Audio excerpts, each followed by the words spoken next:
Hello students, कैसे हैं आप लोग। आज हम चैप्टर 16 का पार्ट 6 पढ़ रहे हैं। तो उसमें एक टॉपिक है केमिकल्स इन फूड। फूड में कौन कौन से केमिकल्स होते हैं। हम लोग जो फूड में केमिकल्स प्रिजर्वेशन के लिए दिया जाता है, प्रिजर्वेशन यानी फूड बहुत ही लॉन्गर टाइम तक रह सके, उसका जो टाइम पीरियड है वो ज्यादा रह सके। तो प्रिजर्वेशन पर्पस के लिए भी हम लोग यूज करते हैं कुछ केमिकल। उसके अपीरियंस वो अच्छा दिखे तो उसके अपीरियंस के लिए हम लोग केमिकल यूज करते हैं। न्यूट्रिटिव वैल्यू, उसका न्यूट्रिशन वैल्यू हम लोग बढ़ाने के लिए कुछ ऐड किया जाता है। कुछ फूड एडिटिव्स भी यूज करते हैं। ओके, किस तरह से food colours, flavours and sweeteners, fat emulsifier and stabilising agents, stable रह सके ज्यादा टाइम तक फूड। फ्लोर इम्प्रूवर्स यानी कि जो उसका जो हम लोग मेन कंस्टिट्यूएंट होता है, जो बनाते हैं रॉ मटेरियल्स होता है, वो बढ़ सके। एंटीऑक्सीडेंट्स, ऑक्सीजन के प्रेजेंस में भी फूड खराब ना हो। प्रिजर्वेटिव्स, तो ये दूसरा nutritional supplements, vitamin, minerals, amino acids. कुछ ऐसे एडिटिव्स होते हैं कि वो क्या करते हैं, उसकी न्यूट्रिटिव वैल्यू तो बढ़ाते हैं, ठीक है, पर ये कभी कभी ऐड करने और ना करने का मेन मकसद ये है कि उसका सेल्फ लाइफ यानी कि जो फूड स्टोर हो रहा है उसकी सेल्फ लाइफ को हम इंक्रीज कर सके, जिससे वो उसका पर्पस जो भी है वो खराब ना हो सके। ठीक है, तो हम लोग इसलिए ये फूड में केमिकल्स डालते हैं। जनरली इसको डालने के लिए हम लोग एक स्वीटनिंग एजेंट्स भी यूज करते हैं, वो हम लोग थोड़ा पढ़ते हैं। आर्टिफिशियल स्वीटनिंग एजेंट्स, बहुत सारे ऐसे नेचुरल स्वीटनर्स है। नेचुरल स्वीटनर्स यानी कि जो हम लोगों को नेचर के थ्रू मिलता है। ओके, तो उसको हम लोग उसको हम लोग बोलते हैं सुक्रोस। ओके, जो क्या करता है, कैलोरी इनटेक में हेल्प करता है। और आर्टिफिशियल स्वीटनर्स होते हैं, आर्टिफिशियल स्वीटनर्स होते हैं, दैट इज दी, उसको हम लोग बोलते हैं सैकरिन। ये जो होता है सैकरिन, वो 550 टाइम्स बहुत ही ज्यादा स्वीट होता है compare to the cane sugar. ठीक है, आर्टिफिशियल वो इतना ज्यादा स्वीटनर होता है। It is excreted from the body. This artificial sweetener is excreted यानी बॉडी में से रिमूव होता है इन यूरिन अनचेंज्ड, वैसा का वैसा ही वो बॉडी यूरिन में से बाहर जाएगा। Okay, it is used is of यानी इसलिए it is used for the great value to diabetic person and people who need to control intake of calories, जिनको कैलोरीज चाहिए, या डायबिटिक पेशेंट को भी हम ये लोग दे सकते हैं आर्टिफिशियली स्वीटनर्स। ठीक है, उसी के अंदर एक आता है दैट इज एस्पार्टम। ये याद रखना ये सब कुछ प्लीज बच्चे। एस्पार्टम, एस्पार्टम क्या है, वो भी एक आर्टिफिशियल स्वीटनर है। Okay, this is also known as the artificial sweetener. ये 100 टाइम्स स्वीट होता है किसके कंपेयर में, कैन शुगर। कैन शुगर यानी गन्ना का जो बोलते हैं ना वो। ये किससे बनता है एस्पार्टम, एस्पार्टम किससे बनता है, एस्पार्टिक एसिड, देखो नाम से पता चल रहा है, एस्पार्टिक एसिड और फिनाइल एलेनाइन। फिनाइल एलेनाइन, ये दो कंपाउंड याद रखो। It is the methyl ester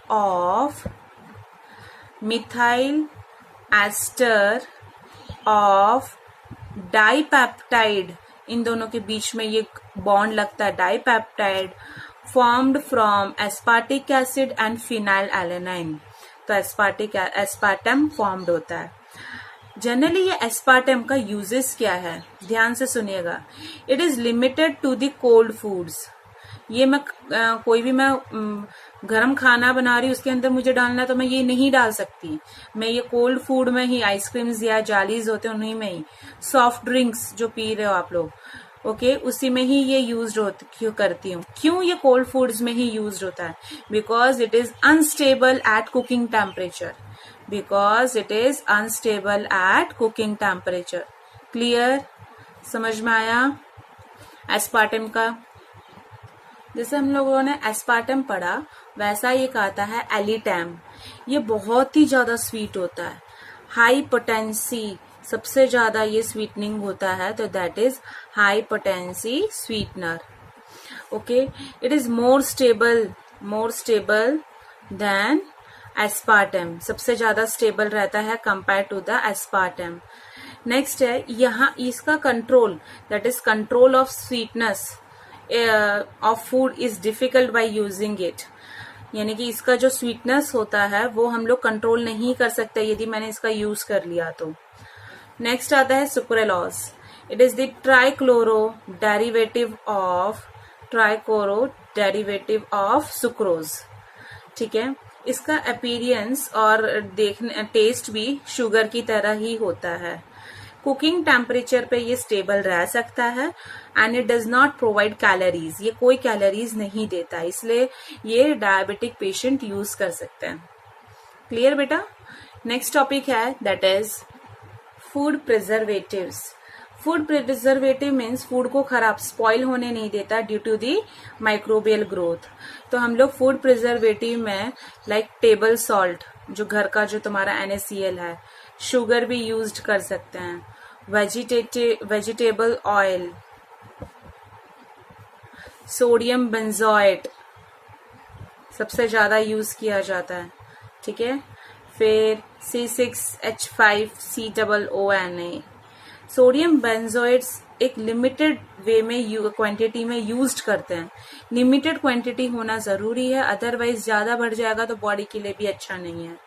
salts of sorbic acid, याद रखिएगा बेटा, sorbic acid and propanoic acid, ये दो. It is also used as a preservative. ये सारे एग्जाम्पल आपको फूड प्रिजर्वेटिव्स में याद रखना है. Salts of sorbic and propanoic, sodium benzoate. तो आपको ये पूछ सकते हैं कि ऐसा कौन सा प्रिजर्वेटिव है जिसका एक लिमिटेड क्वांटिटी में यूज करना है, अदरवाइज बॉडी का मेटाबॉलिज्म बिगड़ सकता है. That is sodium benzoate. Okay, cleansing agents, उसके अंदर आता है सोप, सबसे main. It is used for the cleaning purpose which are sodium and potassium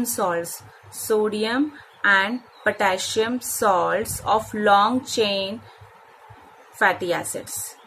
ठीक है, ये दोनों को मिलके क्या बनाता है, सोप्स. इनके बीच में कौन सा चेन होता है, दैट इज फैटी एसिड्स के चेन्स होते हैं. एग्जाम्पल हम ले लेते हैं लाइक स्टीयरिक, ऑलिक. आप लोग सोप का जो डब्बा है उसके पीछे देखना, ये लिखा रहता है पाल्मेटिक. ये सारे कंस्टिट्यूएंट होते हैं सोप के अंदर.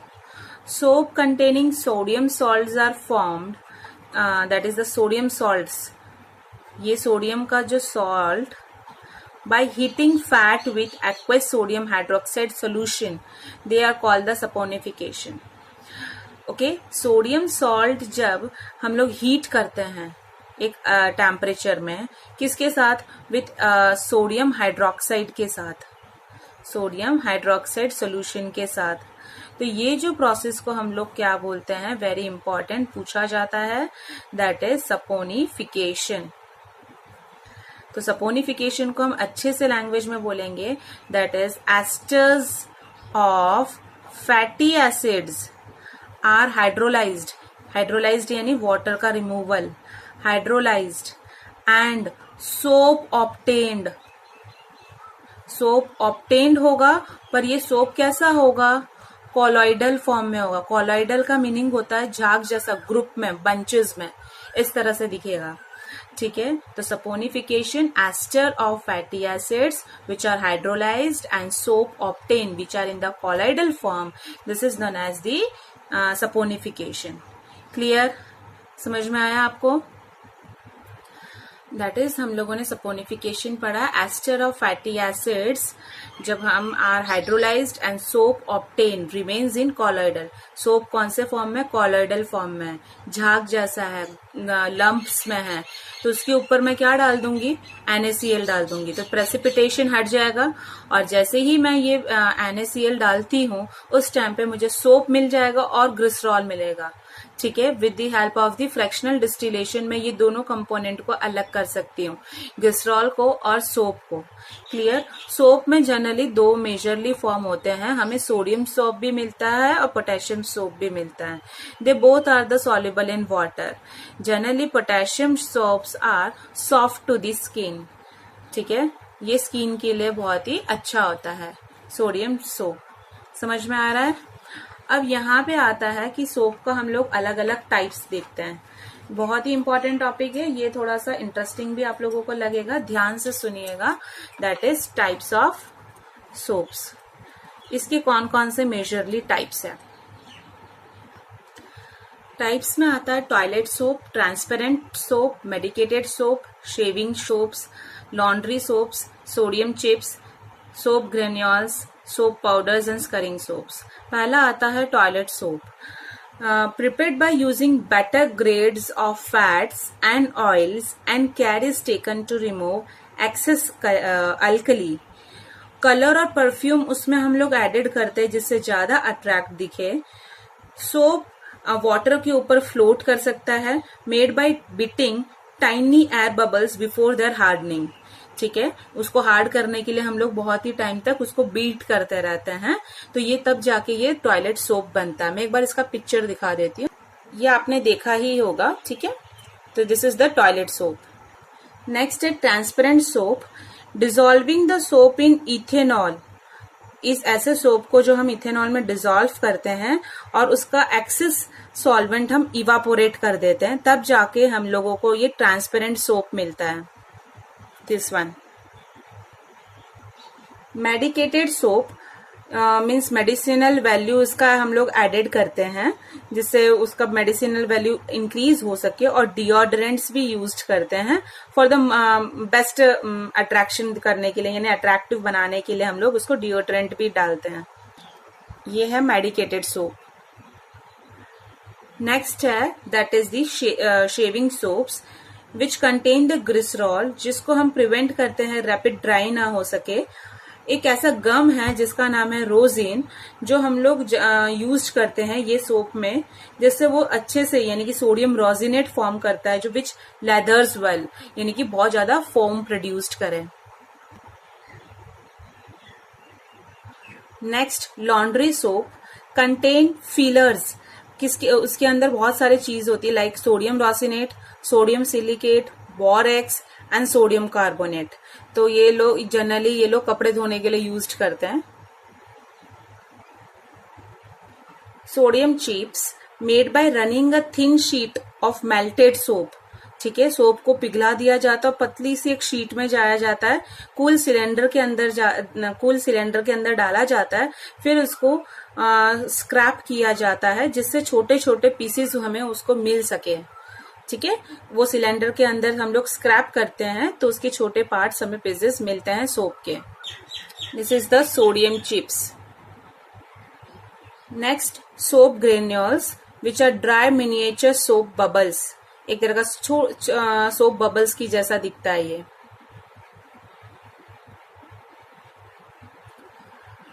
Soap powders and स्करिंग soap which contains some soap and scurrying agent यानी एब्रेसिव, रफ जैसा होता है, such as powder, pumic और finally divided sand यानी कि बहुत ही करकरा जैसा होता है, सैंड जैसा होता है।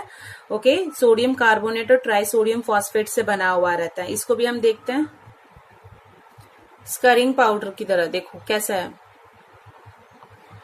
Why do soaps not work in hard water? Generally hard water जो होता है उसके अंदर क्या होता है, calcium and magnesium ions present होते हैं।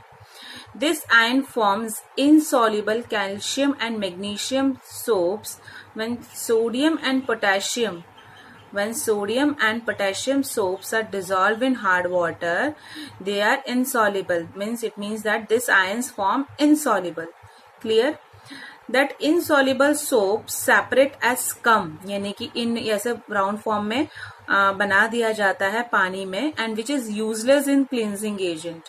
ये काम ही नहीं कर पाते, ये स्कम बना देते हैं, यानी कि इसे गांठ जैसा बना दिया जाता है। ठीक है, हेयर वॉश यदि हम हार्ड वाटर से भी करते हैं तो it looks like dull because of the sticky precipitate and the precipitate जो ये फॉर्म्ड कर रहा है जब ये हम सोप इस हार्ड वाटर के साथ करेंगे तो एक प्रेसिपिटेट फॉर्म्ड होता है which adheres on to the fibre, यानी कि जो कपड़ा है उसके फाइबर पे ऐसे चिपक जाएगा और एक गमी मास यानी स्टिकी बहुत ही गंदा सा मास दिया जाएगा which gives good washing. Clear? तो ये इस तरह से फॉर्म्ड होता है, एक मिसल्स फॉर्मेशंस करवाता है। याद रखिएगा what we mean by the micelles formation. मैं आपको इसका डायग्राम दिखाती हूँ। ये ऑयल का ड्रॉपलेट है और उसके आजू बाजू ये क्या है, तुम्हारा सोप के ऐसे फॉर्म्ड हो रहे हैं। दैट इज हाइड्रोफिलिक हेड है और उसका जो पीछे टेल है वो है हाइड्रोफोबिक। ठीक है, अब ये क्या करता है, वो ये टेल इस ऑयल के साथ बाइंड कर लेता है और उसको खींच के उसको रिमूव करता है हमारे क्लोथ में से। तो इसको बोला जाता है कि मिसल फॉर्मेशन। समझ में आया आप लोगों को ये मिसल्स फॉर्मेशन किस तरह से है? यह हाइड्रोफिलिक हेड है और हाइड्रोफोबिक टेल है और वो किसके ऑयल ड्रॉपलेट्स में लगा हुआ है। ठीक है, ऑयल ड्रॉपलेट्स में लगे होने के बाद ये क्या कर रहा है, उसे खींच के उसको रिमूव कर देगा। Next topic is synthetic detergents. These are the cleansing agents which have all properties of soap but which actually do not contain any soap. It means कि ये सोप जैसा बिल्कुल भी नहीं है, उसकी प्रॉपर्टी है पर दिखता बिल्कुल भी वैसा नहीं है, उसके अंदर कोई सोप का कंटेन नहीं है। Use both in soft and hard water. Soap हमेशा सॉफ्ट वाटर में काम करता था, हार्ड वाटर में नहीं करता था। डिटर्जेंट सॉफ्ट और हार्ड वाटर में काम करेगा। एज दे गिव फोम, झाग देता है even in the hard water. Some of the detergent give foam even in ice cold water also. So according to this, synthetic detergent is mainly classified into the first is that is anionic detergent. Okay, अब ये कैसा बनता है? Sodium salts of, ध्यान से सुनिएगा आप लोग, sodium salts of sulfonated long chain of alcohol and hydrocarbons, इसको मिक्स होके हम लोग ये क्या बना देते हैं, that is the anionic detergents. Okay, तो anionic detergents are alkyl hydrogen sulphate formed by treating long chain alcohol with concentrated sulfuric acid and are neutralized with alkali to form anionic detergent. तो long chain of alcohol when concentrated H2SO4 in the presence of alkali to form alkyl hydrogen sulfates. तो हम लोग इसका example एक ले सकते हैं, that is sodium salts of alkyl benzene sulfonates. Clear? Generally इस एनायनिक डिटर्जेंट में anionic part of the molecules he used होता है क्लींजिंग एक्शन में। Next it is used in the house hold work, घर के काम करने में ये हेल्प होता है और टूथपेस्ट में भी हम लोगों को ये देखने को मिलता है, इसलिए ये सबसे ज्यादा फोम प्रोड्यूस्ड करता है एनायनिक डिटर्जेंट। नेक्स्ट आता है that is the cationic detergent.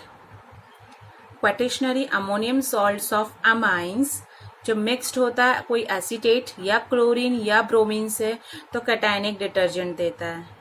इसका एग्जाम्पल है सिटाइल ट्राइमिथाइल अमोनियम ब्रोमाइड्स, इसका था sodium salts of alkyl benzene sulphonate. बेटा आप लोगों को ये एग्जाम्पल्स अच्छे से याद रखना है। ये कहाँ पे यूज्ड होता है? जनरली तुम लोग जो हेयर कंडीशनर यूज करते हो उसमें यूज्ड होता है। ठीक है, फिर ये बहुत ही ज्यादा एक्सपेंसिव भी देखने को मिलता है और जर्मिसिडल यानी कि जर्म्स को मारना, देखो साइडल वर्ड आ गया, जर्मिसिडल प्रॉपर्टीज भी इसकी कैरी करती है ये। क्लियर? थर्ड वन आता है non ionic detergents which do not contain any ion in their constitution. जैसे कि हम लोग डिश वॉशिंग डिटर्जेंट यूज करते हैं ग्रीस और ऑयल को हटाने के लिए, मिसल फॉर्मेशंस को हटाने के लिए, तो वो सब कुछ नॉन आयोनिक डिटर्जेंट्स के अंदर आता है। स्टीयरिक एसिड और पॉलीइथिलीन ग्लाइकॉल के साथ रिएक्ट करते तो नॉन आयोनिक डिटर्जेंट्स मिलता है। इसमें बहुत सारे हाइड्रोकार्बन चेन होता है, जनरली वो ब्रांच्ड फॉर्म में होता है, जिससे बैक्टीरिया डिग्रेड नहीं करता है। गटर के पानी वगैरह में भी हम लोगों को ये डिटर्जेंट देखने को मिलता है, जिससे रिवर, पॉन्ड्स, हर जगह पे कोई भी वाटर स्ट्रीम होता है वो वाटर भी पॉल्यूशन मतलब पॉल्यूटेड होना शुरू कर देता है। तो पॉल्यूशन ना होने के लिए हम लोग अनब्रांच चेन बनाया जाता है, जिससे ये बायोडिग्रेडेड हो जाए इजीली और पॉल्यूशन ना हो सके। तो यहाँ पे मैं आज का ये टॉपिक कंप्लीट करती हूँ। इसके रिलेटेड मैं आपको क्वेश्चंस देती हूँ बेटे। ये है क्वेश्चंस बेटा।